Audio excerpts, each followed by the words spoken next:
At my retirement party, my wife smiled and gave me divorce papers. My kids didn't look shocked. Instead, they whispered about my $2 million portfolio, already dividing it like vultures. My heart cracked in front of friends and family. But I folded the papers, calm on the outside. They thought they had me cornered. You won't believe what I did next. Before we continue, please subscribe to the channel and tell us where you're listening from in the comments. I sat alone in my living room that evening, the one place in the house that had always felt like a refuge after long days at the office. The late sunlight was streaming through the window, landing on the old armchair I had bought 20 years ago. Its fabric was worn, the leather cracked, but it was mine. Across from me on the mantel sat the framed wedding photo of Susan and me, taken all those years ago. We looked so young, so hopeful, so certain that love and loyalty would last forever. Now, staring at that photograph, I felt a hollow pain in my chest. I thought back to the sacrifices I had made over the years, sacrifices that had seemed so natural to me at the time. When David was accepted into Northwestern's MBA program, the tuition was nearly $45,000. I wrote the check without hesitation. I told myself, this is what a father does. He clears the path for his son's future. Later, when Emily came to me with her dream of opening a boutique in Lincoln Park, she showed me a business plan scribbled on notebook paper. It was naive, even clumsy, but her eyes were full of passion. $95,000 later, she had her storefront, her mannequins dressed in clothes she had picked herself. I told her to be careful, that rent in that part of the city was high, but she hugged me and called me the best dad in the world. I even remember buying David a brand new car when he graduated, $30,000, a shiny sedan he drove off the lot with a grin from ear to ear. Each check, each gift felt like planting seeds for a harvest of gratitude. But looking at that wedding photo, I realized I had only fertilized a garden of entitlement. The assets at stake now weren't just numbers in a bank, they were pieces of my life.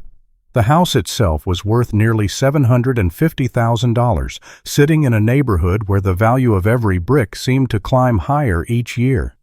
My savings account, $400,000 built from decades of work, was sitting in the bank like bait for the greedy. And there were the company shares, the investments I had managed quietly, never flaunting, never talking about at family dinners. These things weren't just wealth, they were chapters of my life, the reward for nights spent under fluorescent lights in the office when I should have been home reading bedtime stories or celebrating birthdays. I walked over to the old desk by the window and opened the drawer. Inside were the folders holding mortgage documents, insurance papers, and bank statements. I laid them out across the table and stared at them. My hands trembled as I thought about losing it all. My home, where every wall held memories. The family photo in the hallway of our trip to Disney World when Emily was 10. The wooden floor I had installed with my own hands one summer. It wasn't just wood and nails. It was my sweat, my labor, my pride. And now they were circling, like vultures, waiting for me to weaken, to sign, to surrender. Susan had grown bolder lately. She had asked more than once if I had updated my will.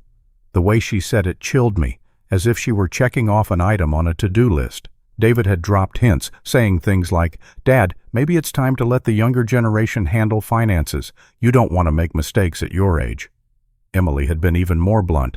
She told me that people like her, people in their 30s, understood the market better, knew where to invest, and that maybe I should consider transferring some of my accounts to her name. The audacity of it left me speechless. These were the children I had poured my life into. And Susan, the woman I had trusted above all others, now stood with them, measuring my worth not by love or devotion, but by the digits in my accounts.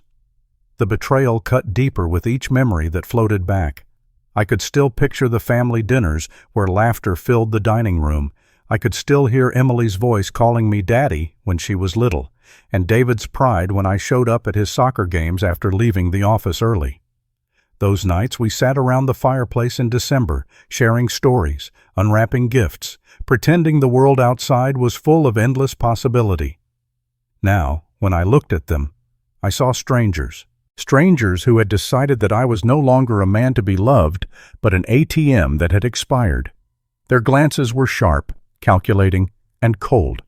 And I couldn't shake the image of Susan standing there at my retirement party, holding divorce papers like they were a glass of champagne. The shock of it still made my body ache. I felt as though my chest had been split open, every vein pulsing with betrayal. I thought of the years Susan and I had spent together, every vacation I planned, every anniversary dinner, every new car, every promise I made and kept. 30 years of marriage, all erased with a single envelope.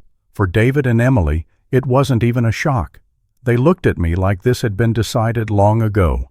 My life's work, my sacrifices, my loyalty, all reduced to a stack of papers and a quiet shrug. I whispered to the empty room, to the photograph on the mantel, "I gave them everything. And this is what I get?" My voice cracked as I said it, and I wondered if my late father, or maybe my mother, was watching from somewhere above, shaking their heads at the way blood had betrayed blood. But in the middle of my despair, something shifted. It was like a small flame flickering in the dark. I realized this wasn't about Susan's happiness or even about family conflict. This was about power. This was about money. They had declared war, and they assumed I would surrender without a fight. But they didn't know me. They didn't know the quiet strength of a man who had spent his life analyzing numbers, balancing risks, and planning 10 steps. They thought they had me cornered, but they had no idea what I had built quietly, what I had hidden, what I had prepared. I opened another drawer and pulled out documents I hadn't looked at in years. Insurance policies, trust agreements, holdings registered under names they had never heard of. My hand steadied as I spread them across the table. Each paper felt like armor. I had thought ahead, not out of mistrust, but out of habit. A CFO never leaves all the eggs in one basket, and now that instinct would save me. The more I looked at the documents, the more my despair turned into clarity. I wasn't powerless. I wasn't finished. I remembered the insurance policy I had taken out 15 years ago, the one worth nearly $500,000, tucked away in a file no one but me knew about. I remembered the accounts I had opened offshore, the modest businesses I had invested in under separate entities. Piece by piece, I realized that while they thought they had the map to my treasure, all they really had were decoys. The real fortune, the real future, was safe beyond their reach. The room felt different now. The dying light of day spread across the photographs, across the floor I had built, across the papers scattered like a secret army. My anger was still there, but it had transformed into something sharper: resolve, determination. I thought of their smug faces, of the way David shrugged at the party, the way Emily nodded, the way Susan's smile cut into me. And then I looked at the life insurance document in my hand and whispered, "They think I'm finished, but they have no idea what I've prepared." I leaned back in my chair, breathing deeply. The betrayal was still fresh, the wounds still raw, but I had found something stronger than pain. I had found purpose. I had found a way forward. This wasn't the end of my story. No, it was only the beginning. Tomorrow, I will call Mr. Peterson, my lawyer. Tomorrow, I would make sure every account, every property, every share was shielded. Tonight, I would sit here, in this house full of ghosts and memories, and gather my strength. Outside, the evening settled into silence. Inside, surrounded by the relics of a family that had chosen greed over love, I realized something profound. They had underestimated me, and that mistake would cost them everything. If you're still watching and find this story interesting, please comment 1 below to let me know you're here with me. I woke up before dawn, the house still and gray, the kind of quiet that makes a clock sound too loud. I sat at the kitchen table with a legal pad and a cup of coffee that had gone cold. My hands were steady for the first time in days. Grief had burned through me. Shock had done its worst. What remained was a calm, practical anger, not the kind that shouts, the kind that moves, the kind that picks up a pen, makes a list, and follows it. I wrote 3 lines in block letters. Call Peterson. Freeze accounts. Control the narrative. Then I underlined them. Once, twice. I took a breath, dialed my lawyer, and waited for the line to connect. "Mr. Peterson answered on the second ring. He has a voice like oak, old, polished, reliable. He didn't rush me, didn't fill the silence with soft words. He listened. I told him about the retirement party, the envelope in Susan's hand, the way David and Emily looked at me like I was already a ghost. I told him about the house, about the savings, about the company shares I had held for decades. I heard him pull a legal pad closer. He began asking simple, clean questions: joint account balances, brokerage names, beneficiary designations. He was drawing a map while I spoke, a map that did not care about broken hearts or ruined dinners. When I finished, he said, "First step, Edward, we secure liquidity and prevent unauthorized movement. Today." That word, today, settled my spine. He dictated precise instructions: file a temporary restraining notice for the dissipation of marital assets. Alert banks to require dual authorization for transfers over $5,000. Freeze $300,000 from the joint account we used for household expenses and set up a new account in my name only, held at a different institution. I wrote it all down. Every line felt like a brick in a wall I was building between my life and their hands. By 9 a.m., I was downtown, coat collar up against the wind off the lake, walking into a bank branch with marble floors and a ceiling that swallowed voices. The assistant manager, a woman named Ms. Lopez, shook my hand and led me into a glass-walled office. I set a folder on the desk: account numbers, identification, and a printed letter on Mr. Peterson's stationery requesting immediate protective measures. I kept my voice even. We were not discussing a family fight. We were making adjustments to risk. I asked her to place a hold on outgoing wires from the joint account, to require in-person verification for any withdrawals over $1,000, and to open a new savings account with my name only. I'd also like a safe deposit box, I said, and I'd like to inventory what's inside my current one. She nodded and typed, paused to confirm policy, then typed again. 20 minutes later, I walked into the vault with a clerk and a laminated tag. We opened a metal drawer and slid out the box. Inside lay the things I trusted more than words: original deeds, a life insurance policy worth nearly $500,000, and a thin envelope labeled with my own careful handwriting. I signed the inventory sheet, moved the most sensitive papers into a new box, and felt my lungs loosen. I stepped out to the sidewalk and called the brokerage. North Lake Securities, a number I could have dialed in my sleep. I asked to speak to my account rep, then to compliance. I explained, calmly, without drama, that certain users should be removed, that online credentials should be reset, that a hardware token should be required for any trade or transfer. I asked that a note be placed in the file: no account details by phone to anyone but me, no exceptions. The rep cleared his throat and said he was sorry to hear about my family situation. I thanked him for his discretion and hung up. Then I called Mr. Peterson again. He had already sent filings to the court, the kind that don't make headlines but move mountains. We set a meeting for the afternoon in his office on Whacker. He told me to bring a list of every asset I considered marital and a separate list of everything else. I ate lunch alone in a diner that smelled like coffee and bacon grease. The waitress called me honey and topped off my cup without asking. I penciled numbers in the margins of the legal pad and thought about the house. $750,000. Not just a price. It was a life measured in hardwood planks. I nailed down one sticky July, indents on the baseboard from moving a piano, in the scuff on the doorway where David had scraped his backpack 100 times. It was memory lacquered into wood. The idea of signing it away made my throat tighten, but the idea of them taking it, of them deciding where I would sleep, made something inside me go cold and clear. The meeting at Mr. Peterson's office was all light and glass. He wore the same gray suit he always wore, the kind that never wrinkles. He walked me through the realities: Illinois, equitable division, financial affidavits, discovery. He never patronized me. He assumed I could keep up, and I could. We assembled a list of visible assets that would be subject to division: the house, the joint accounts, the brokerage accounts, clearly in both names, and the car titles. Then we defined what would remain outside: assets purchased with premarital funds, holdings in entities not part of the marital estate, accounts structured for business purposes that never mixed with household money. We drafted a simple plan: do not obstruct, but do not volunteer. Comply with the law, but do not surrender what is not theirs. "You will appear reasonable," he said, "and you will be reasonable. That's your greatest strength. The court respects reason, and reason protects you." I nodded. Reason had been my currency for 30 years.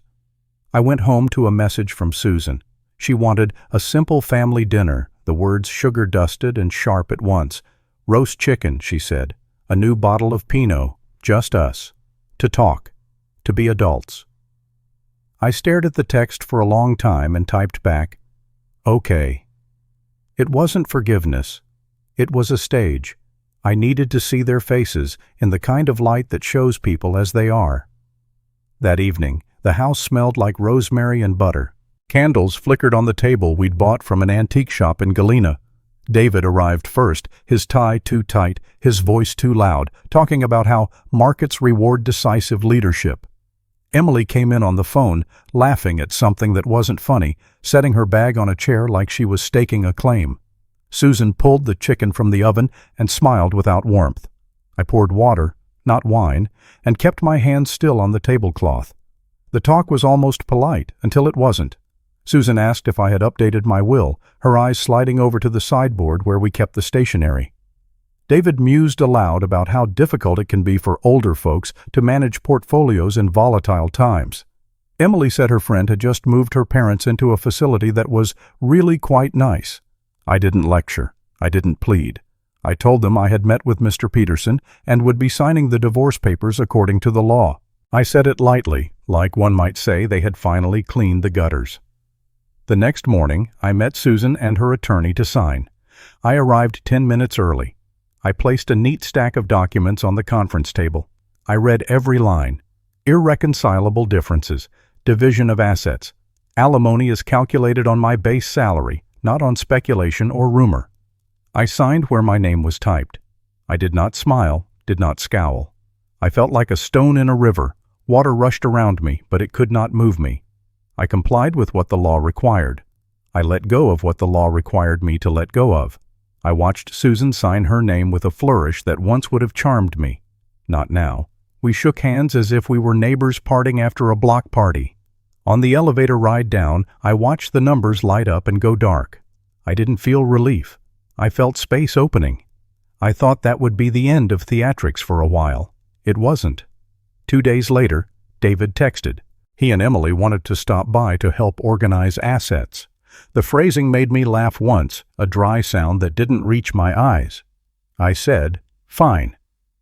They arrived with coffees and a folder. It looked innocent.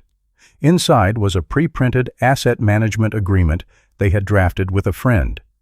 The language was clinical and cruel. It placed all investment accounts, savings, and any future distributions under their joint management. It required me to consult them before any withdrawal of over $500.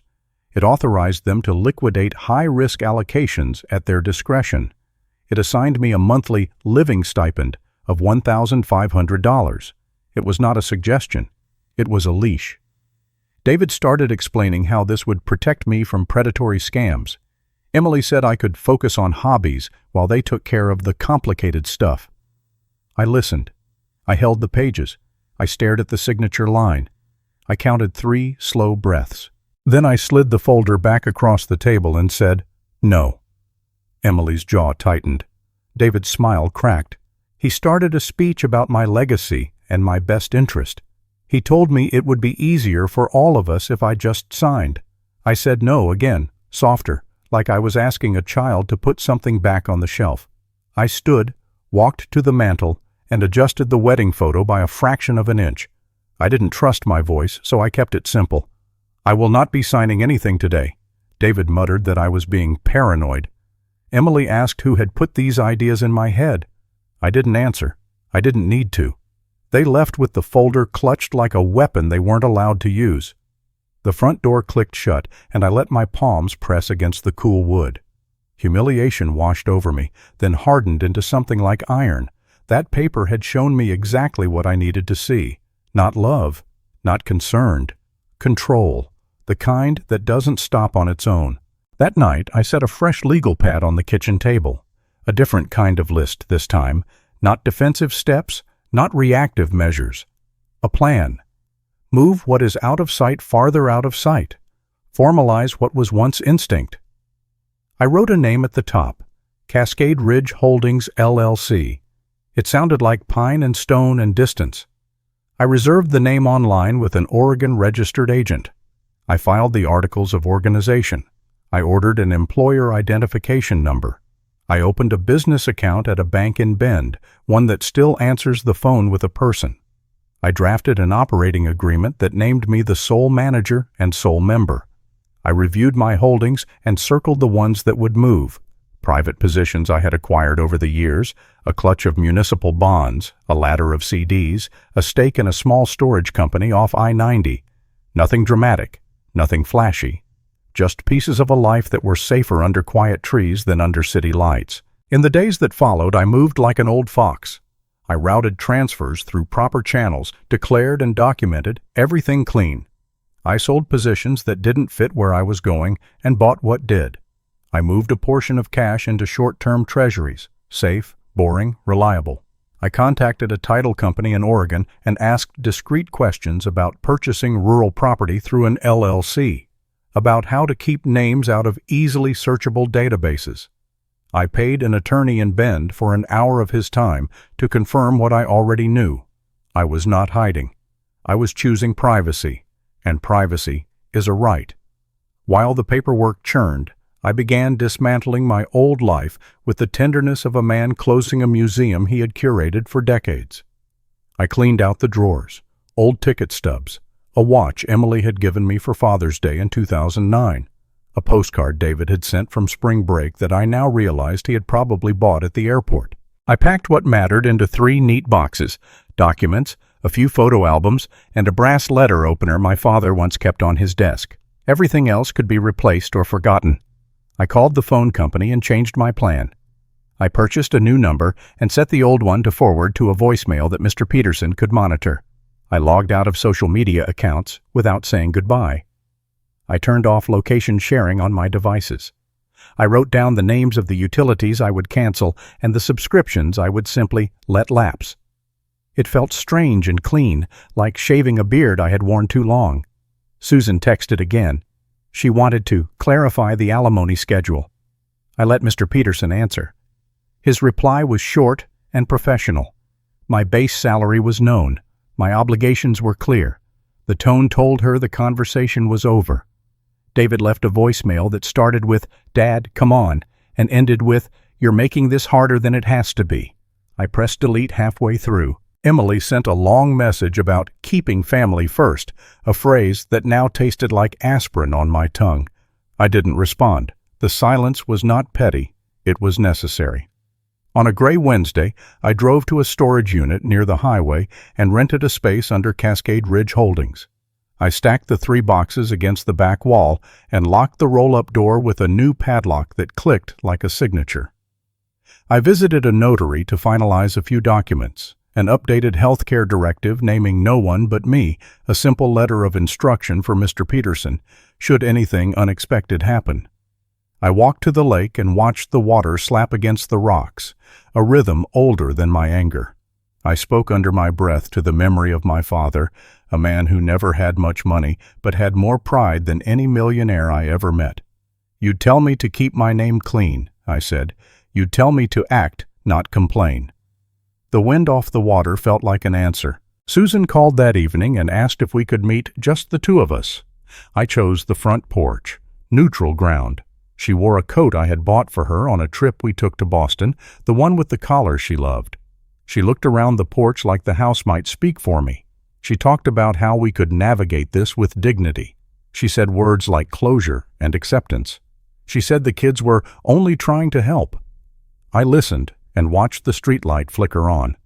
I thought about the folder they had placed on my table, the allowance they had so carefully calculated, the way the word stipend had scraped against my ribs. I told her calmly that the legal process would proceed as it should. I told her that I would fulfill my obligations and nothing more. I told her that any future conversation should go through Mr. Peterson. She frowned like I had mispronounced grace. I didn't raise my voice. I didn't apologize. I didn't explain. When she ran out of careful phrases, she left. The porch light buzzed after the door closed. For the first time, the house felt like a place I could leave without regret. The final steps came quickly, the way final steps often do once you decide to take them. I bought a used pickup in cash and registered it to the LLC. Reliable, anonymous, the kind of truck no one notices in a motel parking lot. I booked a furnished cabin near Bend for 3 months under a corporate rental. I arranged internet service. I made a list of supplies that would make the place feel like mine: a coffee maker that doesn't beep, a heavy blanket, a good reading lamp. I quietly let the cleaning service go. I canceled the lawn care. I stopped my newspaper delivery. I set up mail forwarding to a P.O. box. I told Mr. Peterson my departure date and left him a sealed envelope with a short letter for each of them, not to be sent unless they made trouble. It wasn't a threat. It was a boundary. On the last night, I walked through each room with the lights off. The house was a set more than a home now, a place where scenes had been performed and applauded. I touched the mantel one last time. I looked at the floor. I had laid down board by board. I took the wedding photo out of its frame and slid it into a folder, not to display, to keep as evidence for myself that I had once believed. I stood in the doorway of David's old room and remembered the year he painted it a wild blue. I stood in Emily's and pictured her sitting cross-legged on the floor, sorting earrings and giggling on the phone. I let the memory sit, then I let it go. I slept for 3 hours, woke up at 4. The city was a black outline against a sky that was just beginning to admit morning. I showered, dressed, and zipped the last duffel. I locked the front door and pressed the key into my palm for a beat, then slipped it into my pocket. I sat in the truck and listened to the engine turn over, a low hum that sounded like resolve. I pulled away from the curb without looking back in the mirror. I knew every crack in that street. I knew each porch light and which ones flickered. I drove past the diner that smelled like bacon and the bank with the marble lobby. I drove onto the highway and pointed the truck toward the open, toward a place with tall pines and a sky that did not judge. Somewhere past the state line, the gray gave way to pale gold. I rolled down the window and let the air wash my face. I thought of Susan's smile, the envelope, the roast chicken that tasted like ash. I thought of David's folder and Emily's careful words. I thought of Mr. Peterson's steady voice and Ms. Lopez's quiet efficiency. I thought of the list on my kitchen table, now sitting in a garbage bag in the back of the truck. I thought of the cabin waiting, of a desk I hadn't bought yet, of the sound of wind in tall trees. I felt sorrow and relief sit side by side in my chest, like two old men sharing a bench. One did not cancel the other. They simply agreed to keep silent. I spoke aloud into the empty cab, the words low and even, a promise to myself more than a message to anyone else. They think I've lost. They think I'm tired. They think I will accept a small life so they can live a larger one. It was almost funny. They had no idea who had just stepped onto the field. Not the man who signs whatever is handed to him. Not the man who shrugs and says okay to insults dressed as help.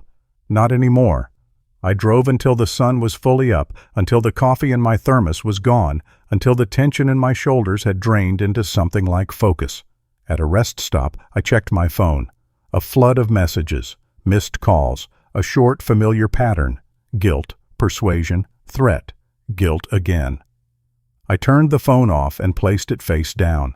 Then I took out a small notebook and wrote a single line, printing each letter like a contract. They think I'm gone, but this is just the beginning. If you're still watching and find this story interesting, please comment 2 below to let me know you're here with me. I woke to frost on the meadow and the soft tick of the heater. The cabin held what I needed and nothing extra. A solid table, 3 monitors, a chipped mug, a guitar with new strings, and windows that faced a ridge that turned orange at sunrise. 10 acres of bunch grass and pine made a border the city could not cross. The dirt road slowed every visitor and taught patience to every delivery driver. I liked the way this place insisted I breathe before I acted. I brewed coffee that tasted like smoke and molasses, sat at the desk, and watched the trading platform blink awake. Charts moved in quiet lines. I did not chase or boast. Municipal bonds paid me while I slept. Dividend stocks paid me while I hiked. A ladder of CDs kept time like a metronome. I set alerts that buzzed when prices crossed lines I had drawn with a pencil. After decades of making decisions for other people, I made a living by making simple ones for myself. Numbers did not flatter. Numbers did not lie. By noon, I was done clicking. I walked the fence line with a coil of wire and a pair of gloves, listening to a woodpecker work a dead limb. The wind pushed the grass in long silver waves. I tightened a sag, noted where deer had pressed under, and wrote 3 reminders in a pocket notebook. Sharpen mower blades, buy dog food, check the softener salt. The small work steadied me. The body trusts tasks that end with clean hands and a closed gate. I practiced guitar in the afternoon. 3 chords became 4, then a slow song that sounded like a river stepping around stones.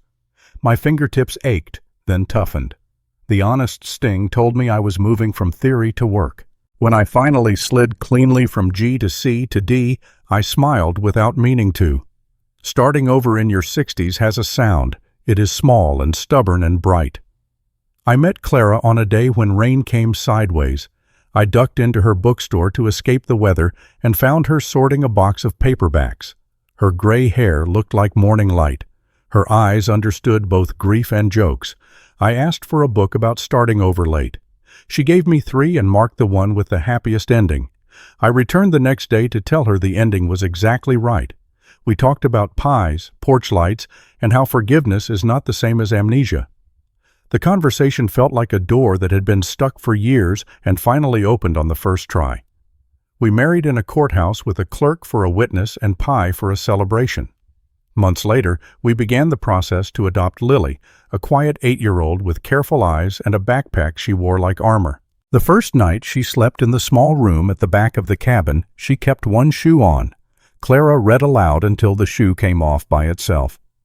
In the morning, Lily ate pancakes and socks and smiled with her whole face. The cabin learned our names. Life is filled with small, good patterns. Groceries, homework at the table, Duke the golden retriever sleeping like a rug until he woke like a trumpet. On Sundays, I grilled chicken while Lily practiced Chopin and Clara watered the tomatoes. I checked my accounts in the morning, made 2 or 3 tidy decisions, and then let money be quiet for the rest of the day. Peace took root in the corners like a friendly weed. The white van turned into the drive on a Tuesday that smelled like wet soil. A man in a windbreaker stepped out, asked my name, and handed me a thick packet. Service of process. I signed his screen. He did not meet my eyes. When the door shut, the house felt colder, as if a window had opened.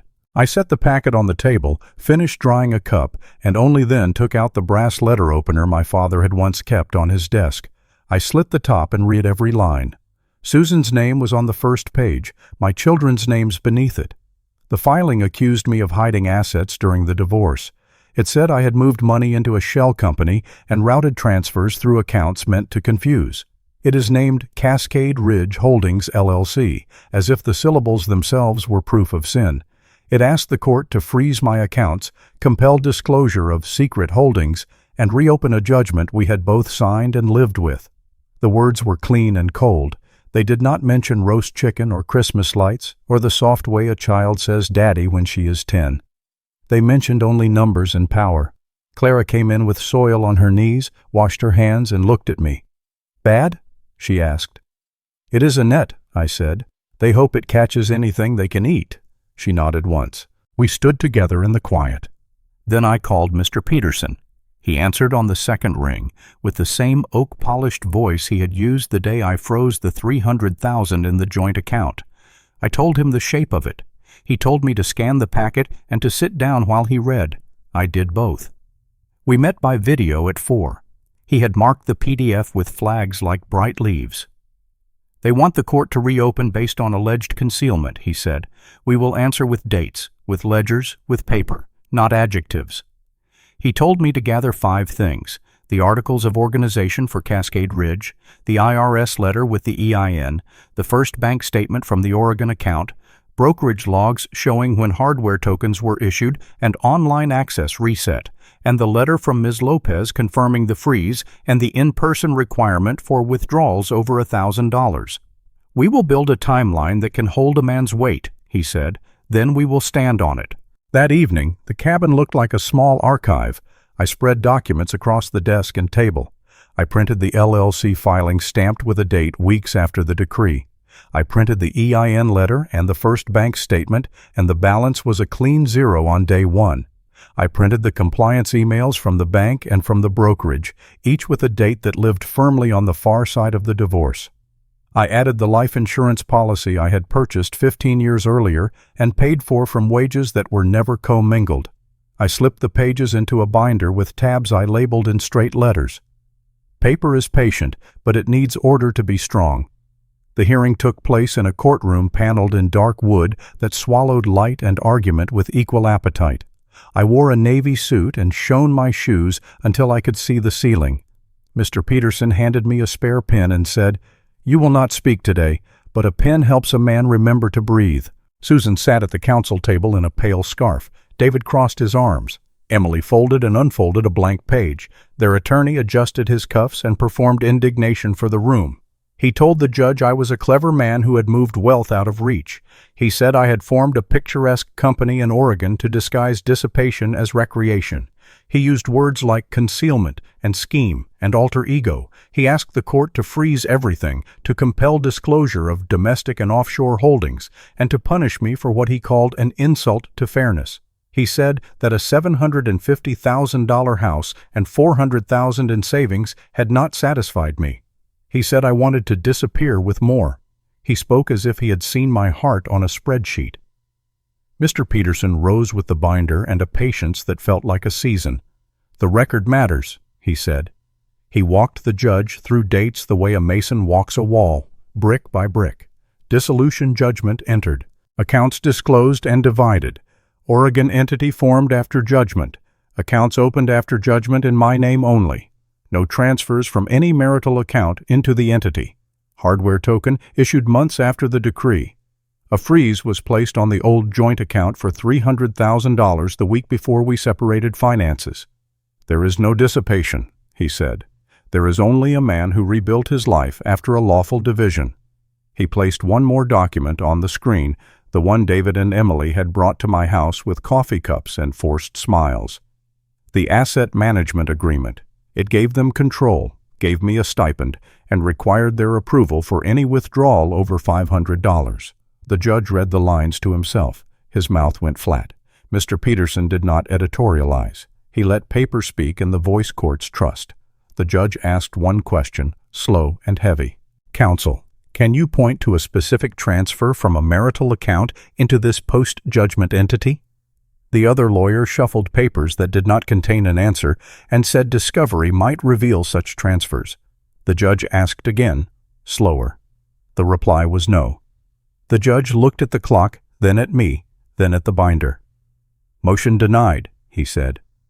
"Fee petition permitted. File within 14 days. He stood and left. The gavel did not fall. It did not need to. The air changed. Susan made a thin sound I had heard only once before. David stared at his shoes. Emily kept folding the blank page until it became a hard little square. In the hallway, David told me I was cruel and that I needed to think about the family name. I said one sentence. "You tried to put me on an allowance." He flushed and stepped back. Emily said they had wanted to help. I nodded like I had heard a weather report. I walked into the cold and let it clear my head. On the flight home, I stared at the wing until the rivets blurred. Motion denied. The phrase sat in my pocket like a talisman. In Bend, the air smelled like snow. When I opened the cabin door, Clara handed me tea and waited. "Denied," I said. Lily ran in with a paper crown and asked if we could roast marshmallows even though it was winter. We could. We did. Duke fell asleep with his head on my boot while the last of the fire turned to blue coals. A week later, Mr. Peterson called to say the court had awarded fees. The number was modest and precise, the legal version of a raised eyebrow. He sent me a copy of the order. It said their choice had a price. He also sent a letter he had mailed to their counsel.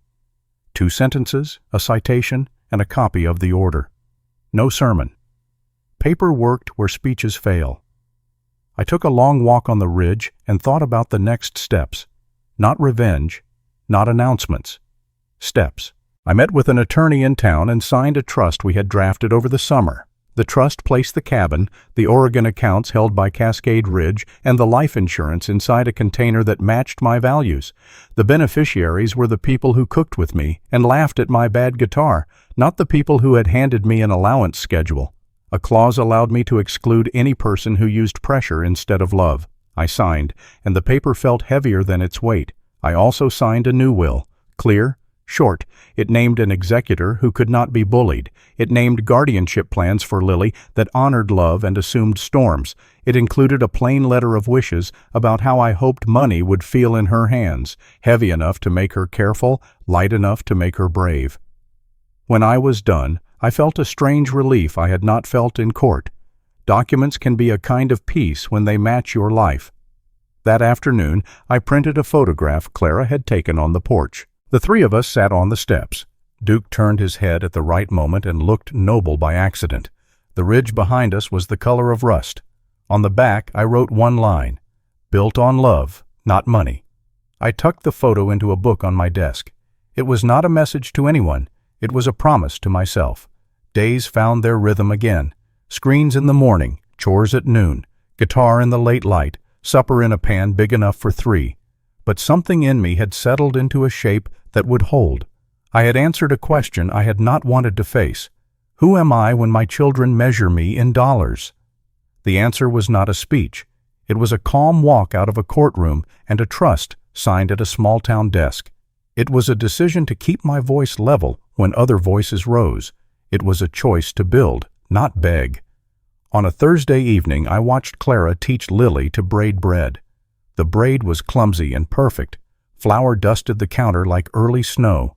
I heard my own sentence land in my head again, the one I had muttered when I formed the company that now held the shape of my work.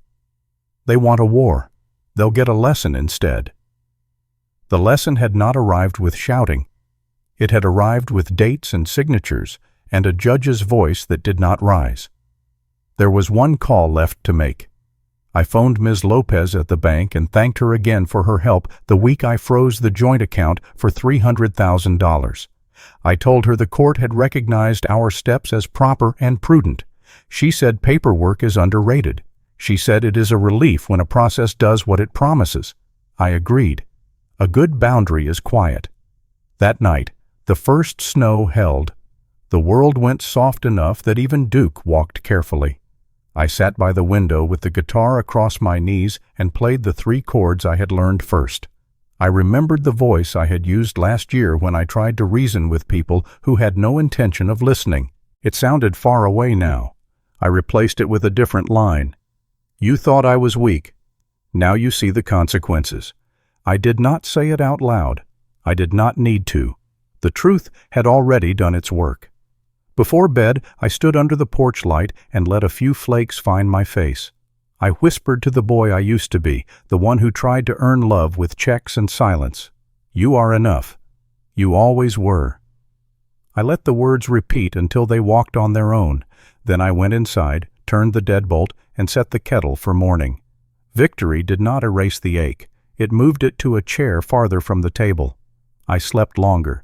I laughed more easily. I planned a small trip for the 3 of us when the road cleared, a few days by the coast where the gulls argue about everything and the air tastes like salt. Lily circled a motel with a pool on the map and drew a smiley face beside it. I said a pool in April sounded like optimism. She said optimism sounded like fun. On Sunday, I drove to the overlook above the river with a thermos and a pocket notebook. The sky was the blue of new denim. A hawk drew a clean circle that looked like it had been drawn with a compass. I wrote 3 lines and spoke them under my breath. Protect what is yours without apology. Give what you choose without regret. Do not let anyone turn your name into an allowance. I closed the notebook and watched the river work, patient and unstoppable. When I pulled into the drive, Lily ran out with a drawing of a horse that looked like a dog, and I told her again it was perfect. Clara kissed my cheek and asked if I wanted soup. I said yes. I set the binder on the shelf with things you hope you never need and are glad to have.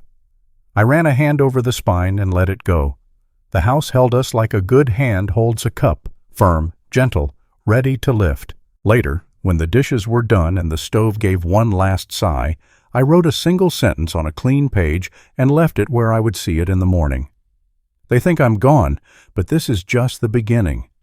The words no longer sounded like a threat. They sounded like a map legend, the key to reading what comes next. The war they wanted had already turned into a lesson. The rest of the story would be about what we built. Before I slept, I took the photo from the book and held it to the lamp. 3 faces, 1 porch, a ridge like a shoulder behind us.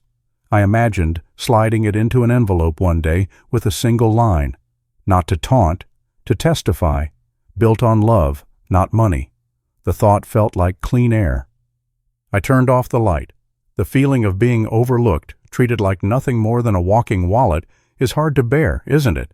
If you believe everyone deserves recognition and justice, comment the keyword, justice. Now let's see what they will do to change that. If you're still watching and find this story interesting, please comment 3 below to let me know you're here with me. The courtroom felt colder when the judge's voice faded, though it was the middle of spring and the sunlight spilled through the tall windows. My hands rested on the polished wood of the plaintiff's table, steady, calm, unshaken. In front of me lay the folder that had carried the weight of years of sacrifice, betrayal, and calculation. Inside were the documents that had dismantled every scheme Susan, David, and Emily had set against me. I remembered the moment I slid the stack of papers across the table, my lawyer, Mr. Peterson, standing beside me like an anchor in a storm. The judge read carefully, his glasses slipping down his nose, and I watched my family's confidence melt away piece by piece. They had expected hesitation, maybe shame, maybe even begging. Instead, they were confronted with clarity, with evidence, with the truth that could not be twisted, no matter how much they tried. I had produced records of ownership for the cabin in Oregon, the offshore accounts, and the private equity stakes that were never part of our marital estate, never touched by divorce proceedings. Every dollar had been shielded, every cent documented in legal structures Susan never knew existed. She had gambled everything on the assumption that I was careless, that I had left loopholes she could exploit. But the truth cut her deeper than any knife. She had never really known the man she betrayed. Susan gasped when the judge confirmed the assets were outside the marital division. Her face went pale, her hands trembling as if she were about to faint. David's jaw clenched, his arrogance unraveling into panic. He kept whispering to his attorney, pointing at me, shaking his head like a boy who'd just been told his allowance had been cut off. Emily sat rigid, her lips pressed so tight they lost their color, tears forming but not falling. "You thought I was weak," I said, my voice carrying through the silent courtroom. "You were wrong." The words did not need volume to strike. They cut because they were true. Susan's eyes darted to me, then to the judge, then to the floor. David tried to argue that I had hidden assets, but his protest collapsed the moment Peterson handed over the notarized documents, each stamped, signed, and filed years before the divorce. Emily shifted uncomfortably in her chair, her lawyer unable to muster more than a sigh of defeat. When the gavel came down, it was more than a ruling. It was liberation. The court recognized my rights fully, protecting my estate and confirming that their claims were baseless. They left the room with nothing but debts and broken pride, while I walked out lighter than I had felt in decades. That evening, I sat on the porch of my Oregon home, the Cascade Mountains glowing gold in the fading sun. Clara brought me a cup of coffee, her hand brushing mine with that steady warmth she carried everywhere. Lily played with Duke in the yard, her laughter floating through the air like a hymn to the life I had fought to protect. I closed my eyes and let the silence wrap around me. For the first time in years, I wasn't carrying the weight of suspicion or betrayal. I was free. Susan's fall was swift. Without the house in Chicago, without the steady flow of alimony she once counted on, she had to move into a cramped apartment on the outskirts of the city. Word reached me that Marcus, the man she had trusted after me, had already vanished, leaving her saddled with loans and shame. The Lexus she loved was repossessed, and she sold jewelry I had once given her, not for love, but for survival. Her calls to Peterson turned from sharp demands into desperate pleas. I instructed him, simply and firmly, that I wanted no contact. She had chosen her path. David's arrogance led him into disaster. He had invested nearly $400,000 into a flashy crypto startup, convinced it would double his money overnight. Instead, it collapsed like a house of cards, leaving him with nothing but debt collectors at his door. His home, the one he had once boasted about to me, was foreclosed within months. I imagined him packing boxes in silence, his pride shattered, wondering how the man he had dismissed as an old retiree had managed to outsmart him. Emily fared no better. Her boutique, which I had funded generously years before, had already struggled. Expansion had buried her under loans, and the final blow came when creditors demanded payment she couldn't deliver. She carried nearly $180,000 in debt when she finally closed the doors. I heard she had taken a job working long hours for a retail chain, a far cry from the glamorous image she once flaunted. The three of them, once so certain they could strip me of my dignity and my fortune, now lived fractured lives, tied down by their own greed and short-sightedness. And me? I woke up every morning to Clara's smile, to Lily's music, to the quiet strength of a home built not on deceit, but on love. One Sunday morning, I stood in the small kitchen as Clara flipped pancakes and Lily set the table. Sunlight poured through the window, catching on the steam from the coffee pot. I felt an overwhelming calm. I didn't need to look back. I didn't need to hear apologies. I whispered to myself, I don't need them anymore. I have myself, and I have this. There were moments when the phone rang, numbers I recognized but refused to answer. Letters came, some pleading, some bitter, all left unopened in a drawer. I had made my decision. Family, I realized, was not about blood, but about loyalty, respect, and love freely chosen. Clara and Lily were my family now, and nothing Susan, David, or Emily did could change that. In the weeks after the trial, I sold the last property, tied to Chicago, a small investment condo I had kept more out of habit than need. The sale brought in just under $600,000, and I transferred the funds into a trust for Lily's education and future. Watching her sit at the table that evening, studying for school, her pencil tapping against the notebook, I felt a satisfaction money alone had never given me. This was legacy. This was the purpose. At 67, I felt younger than I had at 50.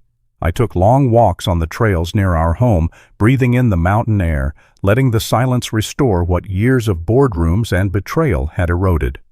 I picked up my guitar in the evenings, learning songs slowly, each chord a reminder that life still had melodies waiting for me. Clara's laughter filled the house, and Lily's voice carried hope I thought I had lost. Meanwhile, Susan's voice reached me indirectly. Mutual acquaintances mentioned her health had declined, the stress of her choices catching up with her. David had moved into a small rental, working as an accountant for a mid-sized firm, humbled but still bitter. Emily tried to rebuild, enrolling in classes to become a teacher, but she carried the weight of failure heavily. They survived, but survival is not the same as living. I had chosen living. I thought back to the man I had been, the one who sat at a retirement party clutching divorce papers while his wife smiled coldly.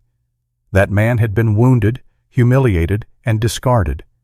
But that man was gone.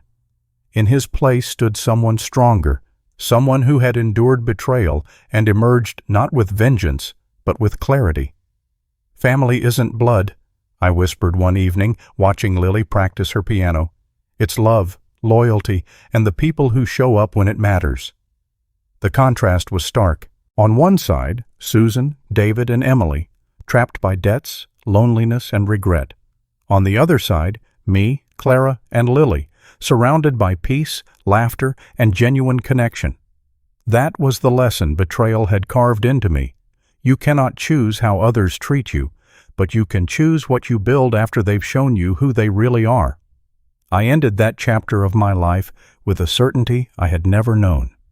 The house in Chicago was gone, the accounts protected, the enemies defeated. But more than that, the anger that once burned in me had cooled into something better: peace. As summer turned to fall, Clara and I began talking about opening another bookstore in town, expanding her dream just as she had supported mine. Lily prepared for high school with excitement, her eyes set on scholarships and opportunities ahead. Our home was not just a refuge. It was a launch pad for new beginnings. One night, as we sat by the fireplace, Clara leaned against me and asked, "Do you ever regret cutting them off completely?" I took a long breath, watching the flames dance. "No," I said quietly. "I don't need their apologies. I don't need their presence. What I need, I already have. Peace, love, respect. That's more than enough."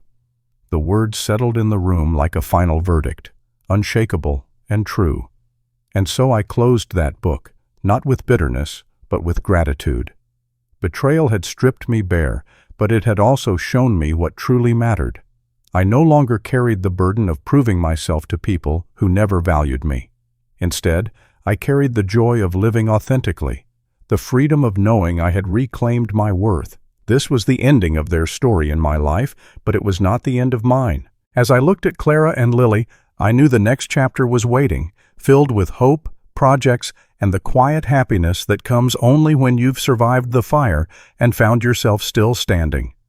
When autumn settled across Oregon, I felt something I had not felt in years, peace that did not tremble at the sound of a phone call or the thought of betrayal. The mountains outside my window glowed red and gold, the air smelled of pine and earth, and each morning began with the laughter of Lily and the soft voice of Clara asking if I wanted another cup of coffee. My life had shifted from survival to living, and every day felt like a second chance. The house we had built together was not enormous, but it was ours in every way that mattered. It sat on a quiet road where the neighbors waved when they passed, and the evenings were so still that I could hear the creek behind the yard. Clara had painted the kitchen walls a soft blue, and Lily decorated the shelves with books she picked up at thrift stores. On the mantel above the fireplace sat a framed photograph of the three of us with Duke, taken on a hiking trail last summer. It wasn't wealth displayed in chandeliers or marble floors, it was wealth in laughter, in presence, in trust. I had finalized everything after the trial. The cabin in the Cascades was secure, the trust funds for Lily untouchable, and the accounts I had fought to protect now provided us with security and freedom. I no longer carried folders of documents around like shields, checked the locks twice before bed as if I were preparing for war. The war had ended, and I had won, not because I had destroyed them, but because I had chosen to protect myself and those who truly cared for me. Now and then, a reminder of the past would slip into the present. A letter with Susan's handwriting arrived one Tuesday afternoon. She wrote about regret, about how life in a subsidized apartment was nothing like the life she once enjoyed, about how she wanted to meet for coffee, to talk, like old times. I placed the letter on the table, stared at it for a long while, and finally slid it into a drawer without replying. I whispered to myself, "I don't need her apology. I have my life." The words tasted like freedom. David's fall had been the hardest to watch from afar. I heard through mutual acquaintances that he had taken a modest job as an accountant at a mid-level firm far from the executive title he once bragged about. His crypto gamble had left scars he could not erase. He lived in a small rental with peeling paint, no longer able to afford the house he once mocked me for not visiting. Pride had turned into bitterness, and bitterness had turned into silence. Emily had chosen another path. After the boutique closed under $180,000 of debt, she returned to school, studying late into the night to become a teacher. It was too late to rebuild the glamour she once paraded, but perhaps not too late to rebuild her character. I wished her well silently, though I kept my distance. Life had taught me that forgiveness does not always mean reconciliation, and respect must be earned, not demanded. The contrast was sharp. Their world had shrunk into apartments, debt, and regret, while mine had expanded into gardens, music, and laughter. They lived in the shadows of the choices they made, and I lived in the light of the choices I finally dared to make for myself. One afternoon, while Lily practiced piano in the living room, Clara handed me another envelope. This one was from David. Inside, he had written about his failures, about how he finally understood the cost of arrogance, about how he wanted to see me. I read every word, my chest tightening with a mix of sadness and clarity. Then I folded the paper, placed it back in the envelope, and set it aside. My answer remained silent. Some bridges, once burned, should never be rebuilt. I found new ways to fill my days, Twice a week, I joined a community group in town, helping organize food drives and mentoring young men who had lost their way. They listened when I spoke about dignity, about the danger of entitlement, about how gratitude was more valuable than any inheritance. My words were not from books, but from scars, and sometimes scars speak louder than sermons. Clara often joked that I had become the old wise man of the neighborhood, but I wore the title with pride. It wasn't wisdom born of superiority. It was wisdom born of surviving betrayal and still choosing kindness. Lily flourished under that same spirit. She worked hard at school, preparing for college, dreaming of studying literature and maybe writing her own book one day. Each night when she kissed me goodnight, I thought to myself, this is what legacy really looks like. As the weeks passed, I reflected more deeply on the lessons this journey had carved into me. For parents, I realized, the greatest mistake is giving everything away without boundaries. Love is not measured by emptying your pockets or signing away your name. It is measured by teaching responsibility, gratitude, and respect. I had paid $60,000 for David's MBA, $95,000 to launch Emily's boutique, and tens of thousands more for cars, trips, and comforts. I thought generosity would buy love, but it only fed entitlement. My lesson to other parents is simple. Love your children, but never abandon your boundaries. Protect yourself, for respect often follows where strength begins. For children, the lesson is just as vital. Money is not the greatest inheritance a parent can give. Gratitude is.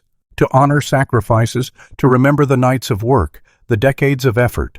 That is what makes a child rich, not the size of a bank account. David and Emily lost their way because they believed they were owed, not because they were deprived. The tragedy of entitlement is that it blinds you to the gift you already have, a parent's love. And for all of us, in this modern world where temptation flashes from every screen and voices shout that more is never enough, the truth remains timeless. Greed destroys. The hunger for what is not earned, the belief that you deserve what you did not build, will always leave you emptier than before. Humanity is tested not by what it gains, but by what it respects.